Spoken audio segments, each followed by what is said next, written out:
look at this. Look. This is crazy. We were making a time lapse over there, and it started to snow when we started the time lapse, and suddenly bisons came into the forest about 50 meters from where we are now. Oh. Okay, look at this. Look. They're not afraid, they're just standing over there. And look. This was what we were doing, and then they suddenly came.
Simon is back there.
We head in. It's an amazing experience. They're not afraid at all, they're just standing out there.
is awesome. Did you get anything good? Yeah, I hope so. It's really, really nice. So yeah, amazing. That was amazing. Look at the weather.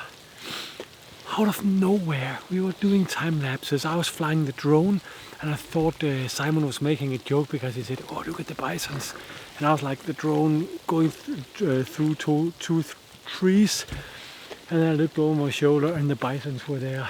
Whoa, that was nice. Yeah, that was so exciting. Really, really much. There was a big group coming from over here, and they just looked at us for a long, long time. So yeah. For like half an hour Yeah, or so. yeah. And they were not scared and then at the all. snow, and then the snow and then came. the snow. That was what it's our last day, and this is what we have Yeah. been dreaming about. It's crazy. This is what we have been dreaming about. I think yesterday we said we have got everything we wanted. Like we have photographed the fox in the distance. We have photographed musk oxen. We have made a landscape, and then we said, oh, we would like a time lapse where the snow is falling, and it would. The only thing we didn't get was the time lapse with the snow falling and the musk oxen in the snow. No, sorry, bisons in the snow. I have musk oxen on my brain. And then we're sitting here in the forest, starting to snow. Time lapse is running. We hope it will turn out good, but the snow is coming directly into the lens. And then in the middle of all this beauty, these amazing bisons are. Like, what more can we ask for? I don't know. It's crazy. I think we have to stop the video now because it doesn't get better than this. No. Can't wait to share some of this with you, and yeah, it has been an amazing, like almost 10, 11, 12, some Yeah. few, 10 almost days, almost 2 weeks. Yeah. almost 2 weeks here in Białowieża in Poland, and it's definitely not our last time. Yeah, see you out there.